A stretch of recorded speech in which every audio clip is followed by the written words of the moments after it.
Welcome back. Supreme court of Pakistan के कराची पहुंचने से पहले कराची और पाकिस्तान का एक अहम और नाजुक मसला कराची में भत्ताखोरों का राज था।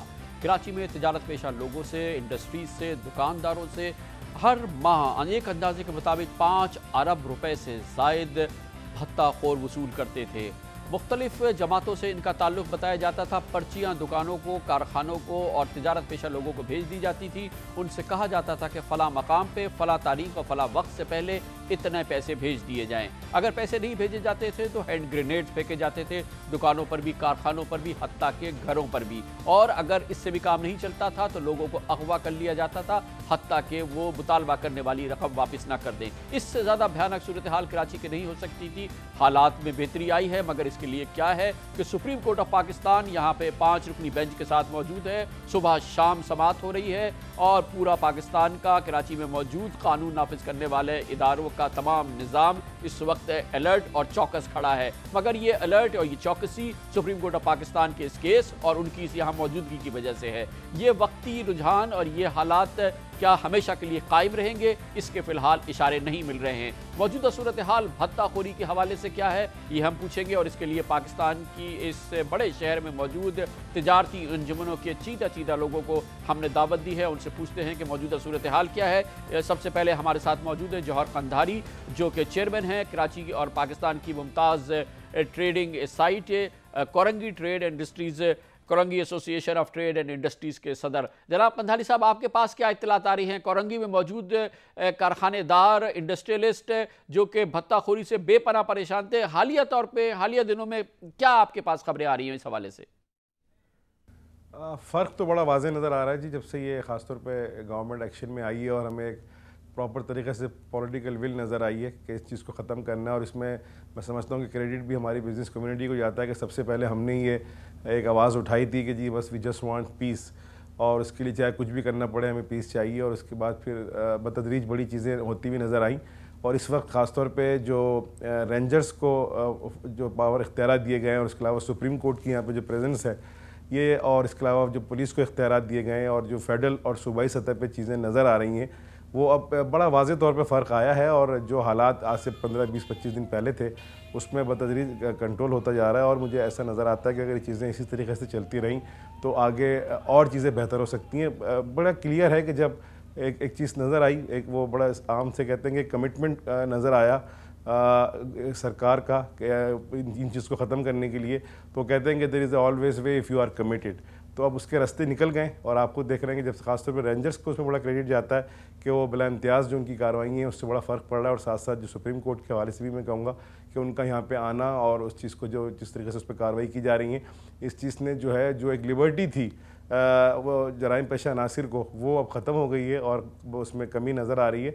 और इसके साथ साथ जो बिज़नेस कम्युनिटी है या जो आम शहरी है उसका कॉन्फिडेंस बिल्डअप हो रहा है। देखें, कराची को हमें हर हाल में मुस्तहकम करना है। कराची मुस्तहकम है तो पाकिस्तान मुस्तहकम है। खुदा न खास्ता अगर यहाँ पे देखें, कल एक छोटी सी बारिश ने पूरे पाकिस्तान को बंद कर दिया था जबकि बारिश कराची में हुई थी। तो ये इकॉनमी की ये हब है और इसको ज़िंदा रखने के लिए, इस सनत को और तिजारत का पहिया रवां दवा रखने के लिए यहाँ पर अमन हर हाल में ज़रूरी है। और उसके लिए जो इक़दाम किए जा रहे हैं, मैं इसको मेरे ख्याल से कंटिन्यू रहना चाहिए जब तक ये चीज़ें फुल कंट्रोल में नहीं आ जाती। कोरंगी के कारखानेदारों को तो बेहतर खबर मिल रही है, कुछ भत्ते की पर्चियाँ इस दफ़ा कम मौसूल हुई हैं, हालात में बहुत बेहतरी है। आम दुकानदार जो भत्ताखोरी से सबसे ज़्यादा मुतासर हुए थे, उन दुकानदारों का क्या हाल है, ये हम पूछते हैं। इसके लिए हमें ज्वाइन करेंगे अतीक मीर, जो कि सदर हैं कराची इत्तेहाद, ताजिर इत्तेहाद के। जी मीर साहब, दुकानदार आपको क्या बता रहे हैं भत्ताखोरी के हवाले से? क्या सिचुएशन है इस वक्त, करंट सिचुएशन बताइए। देखिए, ये सर्जिकल ऑपरेशन से पहले भी और इसके बाद भी किडनैपिंग में तो फ़र्क पड़ा नहीं, क्योंकि इसको कभी भी कानून के इदारों ने संजीदगी से लिया नहीं। हमने देखा कि वक्त जूँ जूँ आगे जा रहा है, ये किडनैपर्स भी, भत्ताखोर, ये थ्रेट कॉलर्स, इनकी तरवीज और तरक्की तो हो रही है और कानून जो कि सियासत के ज़ेर असर है वो मफलूज होकर रह गया है। इन लोगों ने नित नए तरीके ईजाद कर लिए हैं और जबकि भत्ताखोरी की रोकथाम के लिए कानून के पास कोई तरीका नहीं है कि वो इनको ख़त्म कर सके या इसमें कोई कमी ला सके। अब देखिए, 2 लोग मिलते हैं और उनको इतना तजुर्बा हो चुका कि वो थ्रेट कॉल्स के ज़रिए 200 लोगों को बदहवास कर देते हैं। वो यानी अनदेखे मुजरिमों की से बात करके ताजिर हवास बाख्ता हो जाते हैं और वो कुछ ना कुछ ले मरते हैं।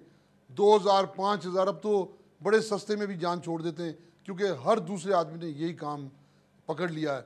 जो चोरियां करता था वो भी भत्ताखोर बन गया है। ये अमल रुका नहीं है और हुकूमत ने, मुझे हैरत इस बात पर है कि हुकूमत और हुकूमती इदारों ने कभी भी भत्ताखोरी के मामला संजीदगी से नहीं लिया है। बहुत बहुत शुक्रिया जनाब अतीक मीर, हमें बता रहे थे कि हालात में बेहतरी ज़रूर आई है, मजमूई तौर पे बेहतरी होगी, लेकिन उसके लिए हुआ क्या है कि पूरी सुप्रीम कोर्ट की एक 5 रुकनी बेंच यहाँ बैठी है और सुबह शाम उसकी समाअत कर रही है। रेंजर्स को इख्तियारात दिए गए हैं, पुलिस को जगाया गया है और पूरी कोशिश, पूरी इस वक्त तवज्जो ये है तो कुछ बेहतरी हुई है, लेकिन ये कब तक की हुई है ये हम अभी नहीं बता सकते। कमर्शियल ब्रेक से पहले आपको देते हैं आज की खबरों का राउंड अप। आज पाकिस्तान भर में और दुनिया भर में क्या होता रहा है। इतलात के मुताबिक उस आर्मी मेजर को जो कि बोगी चोरी केस में मुलव्विस था, जिसके ज़रिए तांबे को चुराया गया था, उसको फौरी तौर पे आर्मी ने नौकरी से बरतरफ कर दिया गया है और उसके खिलाफ कोर्ट मार्शल की तैयारियां की जा रही हैं।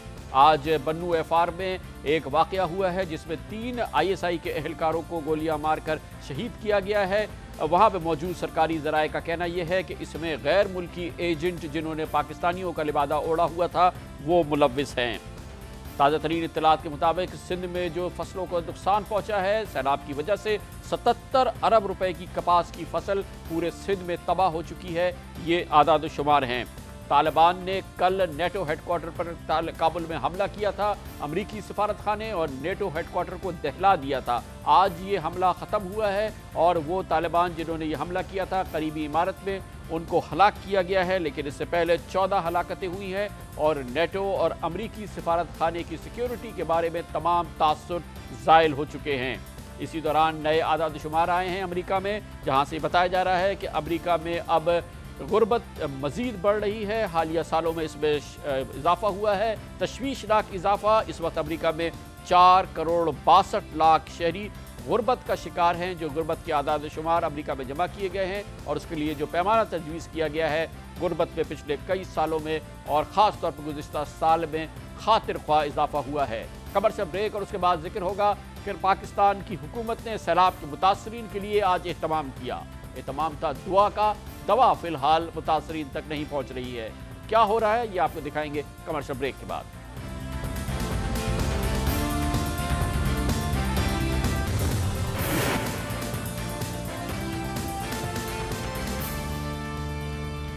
सिंध में सैलाब की तबाहकारियाँ बेशुमार हैं। कल हमारे इस प्रोग्राम में हमने कौम से दुआ की थी, कहा था कि वो तौबा मांगे। मौलाना तारिक जमील हमारे साथ थे। आज हुकूमत ने इस सिलसिले में दुआ का अहतमाम किया, अच्छा किया। दुआ हुई, वज़ीर आज़म यूसुफ रज़ा गिलानी उसमें शामिल रहे। सदर आसिफ अली ज़रदारी आजकल तिब्बी मायने के लिए बरतानिया में हैं, वो इस वजह से इसमें शामिल नहीं हो सके। दुआ तो ज़रूर हुई है, लेकिन दवा कब होगी, क्योंकि इस वक्त दुआ की भी ज़रूरत है और दवा की बेपनाह ज़रूरत है और हुकूमत की बुनियादी ज़िम्मेदारी दवा फराहम करना है।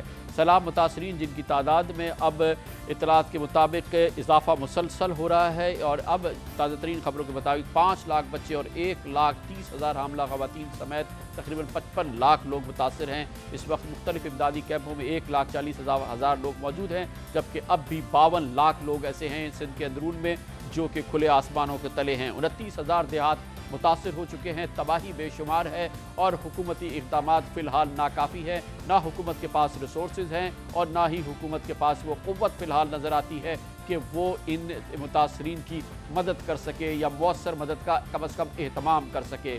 कुछ लोग अपनी मदद करते हुए नज़र आते हैं, जिसमें कि हमने देखा है कि फ़ौज इस वक्त मौसर कार्रवाई कर रही है।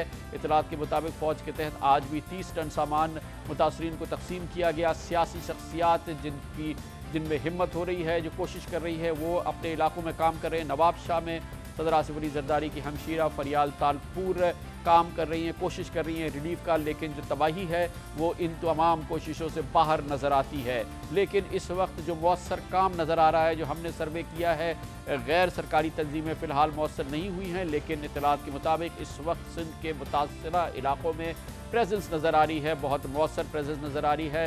अफसोस की बात है कि तंजीम तो कलादम है, लेकिन इस वक्त वो एक बार फिर सैलाब मुतासरीन की उसी तरह से मदद करती नजर आ रही है जैसे गुज़िश्ता साल में, यानी कि कलादम जमात उद दावा। इस वक्त अंदरून सिंध सैलाब के मुतासरा इलाकों की और मुतासरीन की क्या सूरत हाल है, ये पूछने के लिए हम जाएंगे मदीन, जहाँ पर हमारे साथ मौजूद हैं जनाब हाफिज़ अब्दुल रईफ़, जो कि इंचार्ज हैं रिलीफ ऑपरेशंस के कलादम जमात उद दावा की जानिब से। बहुत बहुत शुक्रिया जनाब हाफिज़ साहब। आप फरमाइएगा कि इस वक्त मजमूई सूरत हाल जो सिंध के सैलाब मुतासरीन की आप देख रहे हैं, जमात उद दावा हर जगह मौसर काम करती भी नज़र आ रही है, इस वक्त आपको सबसे बड़े मसाइल क्या नज़र आ रहे हैं? बहुत शुक्रिया जी, आपने अल्हम्दुलिल्लाह मौका दिया बात करने का। तो जिस तरह आपने एक तस्वीर खींची है, तो तबाही इसी कदर है, मगर जो हम यहाँ बयान कर सकेंगे, बता सकेंगे, इसका एहसास नहीं दिला सकेंगे कि जिस तरह लोग बेबसी के अंदर बैठे हुए हैं। बारिशें बरस रही हैं, सिर्फ आज का दिन है कि बारिश नहीं हुई, कल रात भी बारिश हुई है और आज कुछ धूप निकली थी, लोगों को सुकून मिला है। 1 माह हो गया, 14 अगस्त से ये सिलसिला शुरू हुआ था और आज हम 14 सितंबर को खड़े हैं, तो तबाही बहुत ज्यादा है, पानी ही पानी हर तरफ है। हत्ता कि यहाँ तक सूरत हाल है कि हम खैमा बस्ती के लिए जगह तलाश कर रहे थे, तो हैदराबाद से लेके आप नौकोट तक चले जाएं और आगे मीरपुर खास तक चले जाएं और उससे आगे पूरा झुड्डो का इलाका क्रॉस कर दें, सिवाय पुख्ता सड़क के कोई जगह ऐसी नहीं जहां लोग पला ले सकें। आधी सड़क बंद करके लोग खैमे लगा के बैठे हैं। खैमे क्या है, वो घास फूस को जमा करके अपनी छोटे छोटे वो छप्पर बना के बैठे हैं, ना कोई खैमा है ना खुराक है। तो कैफियत बहुत ज्यादा मुश्किल हो रही है, वबाई अमराज फूट रही हैं, डायरिया का बहुत बड़ा मसला है, मलेरिया का मसला है, स्किन डिजीजेस आ रही हैं, आंखों के मसले हैं। कल हम एक रेस्क्यू करके लेके आए थे एक औरत को, उसका सी सेक्शन हुआ हॉस्पिटल के अंदर और उस हॉस्पिटल में पानी आ गया तो उसको उसी हालत में वहां छोड़ दिया गया, उसका नौज़ायदा बच्चा, और वो बेचारी बेहोश थी, तो उसको बांसों से बांध के उसका बिस्तर हम पानी से निकाल के लेके आए। तो इंतहाई कैफियत मुश्किल है। बच्चे पैदा हो रहे हैं, जिस तरह आपने फरमाया, हामला ख्वातीन है, शीरखार बच्चे हैं। परसों की बात है कि हमारी बोट रुकी तो लोगों ने कहा कि आप कुछ देर रुकें, चादरें तानी हुई थी और एक ही वक्त में मुख्तलिफ औरतों के बच्चे पैदा हुए 2 और उनको हम रेस्क्यू करके खुश जगह पे लेके आए। पानी के अंदर बच्चे पैदा हो रहे हैं। मैं आपको इन मसाइल के बारे में क्या बता सकता हूँ। खुराक की किल्लत की ये कैफियत है कि पूरे इलाके में जो घरों का सामान था वो पानी में बह गया, लोग अपने कपड़ों के अलावा कुछ नहीं निकाल पाए। और इस वक्त भी कश्तियों के अलावा सफर नहीं है कि हम कश्तियों के सिवा पहुंच नहीं सकते और लोगों के घरों में जो सामान था वो जाया हो गया, कोई खुराक नहीं है। आप इमेजिन करें कि 1 माह के अंदर किस तरह लोग सरवाइव करते होंगे जिनके पास खुराक नहीं है। एक एक चावल के पैकेट के लिए लोग जिस तरह तड़प रहे हैं, ये पके हुए चावल के लिए, एक बिस्किट के लिए, एक छोटे से दूध के पैकेट के लिए बच्चे बिलखते हैं। न बच्चों के लिए दूध है, न बड़ों के लिए कोई खुराक है, न मरीज के लिए दवा है। और जो आप मसाइल की बात करते हैं, मसला इस वक्त तक ये है कि अब जिस तरह आपने देहातों का तस्करा किया, इन तक एक्सेस ही नहीं, पहुंच ही नहीं है। आपको पूरे इलाके में कोई हेलीकॉप्टर नजर नहीं आएगा, पूरे इलाके के अंदर आपको कोई इस तरह का बड़े लेवल पे रेस्क्यू ऑपरेशन नजर नहीं आएगा कि हम कम से कम उनको डिफाइन कर सके कि कहां कहां सैलाब आया। अभी तो मेन सिटीज के अंदर भी पूरी तरह नहीं पहुंचा जा सका।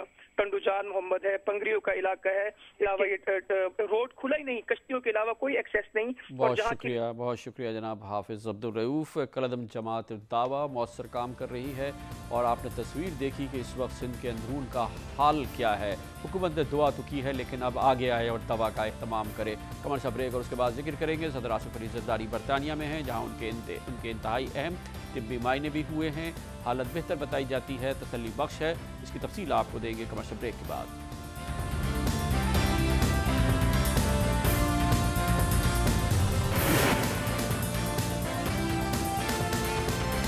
Welcome back. सदर आसिफ अली जरदारी लंदन में हैं, जहां उनके इंतहाई अहम तिब्बी मायने हुए हैं, जिसके बाद हालत तसल्ली बख्श बताई जाती है और फिक्र की कोई बात नहीं है ये बताया जाता है।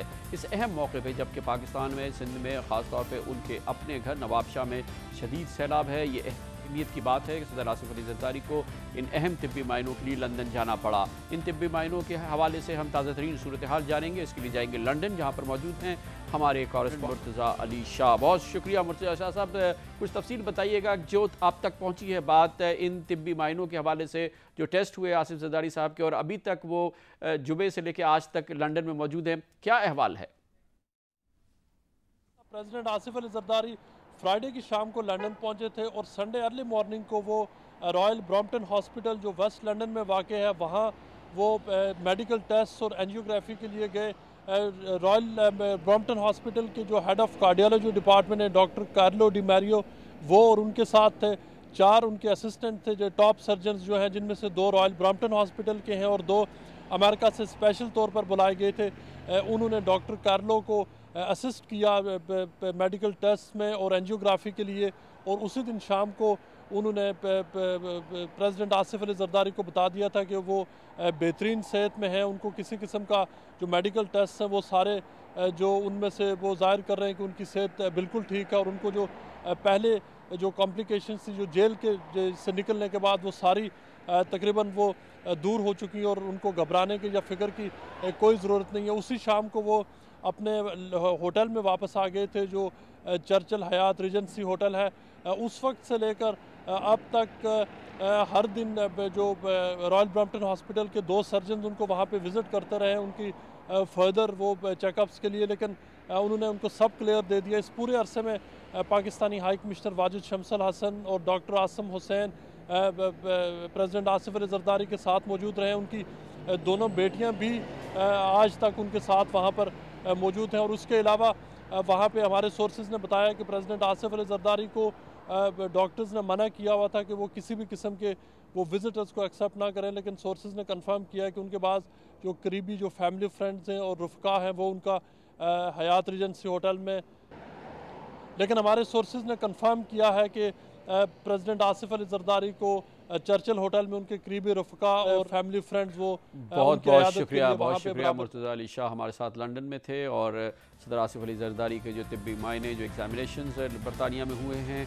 उसकी अहवाल हमें दे रहे थे। हमारा आज का सवाल था कि पाकिस्तान के हवाले से इस साल आपको सबसे ज़्यादा खुशी किस खबर से हुई, अलीम डार के हवाले से हम पूछ रहे थे। हमें जो जवाब मिले हैं उनमें से चंद आपकी खिदमत में पेश करते हैं। खुशी की खबर है कि अलीम डार ने पाकिस्तान का सर फ़ख्र से बुलंद किया। सज्जाद रसूल खानेवाल से थे। गुलाम दस्तगीर मियाँ वाली से कहते हैं कि अलीम डार की काविशों से बहुत खुशी हुई है। नबी सुल्तान एबटाबाद से कहते हैं पाकिस्तानी सियासतदानों का खिला में सैटेलाइट भेजना सबसे अच्छी खबर थी हालिया दिनों की। इस खबर को वो कहते हैं। मकबूल वली गिलगित से कहते हैं कि महंगाई के गम ने सारी खुशियाँ ही ख़त्म कर दी हैं। राना जाहिद साहिवाल से कहते हैं खुशी होगी जब पाकिस्तान से दरअसल दहशतगर्दी ख़त्म हो जाएगी। इसके साथ ही हमारे आज के प्रोग्राम का इख्तिताम होता है। कल आपसे फिर मुलाकात होगी। कल तक के लिए कामरान खान को इजाज़त। अल्लाह हाफ़िज़ नासिर।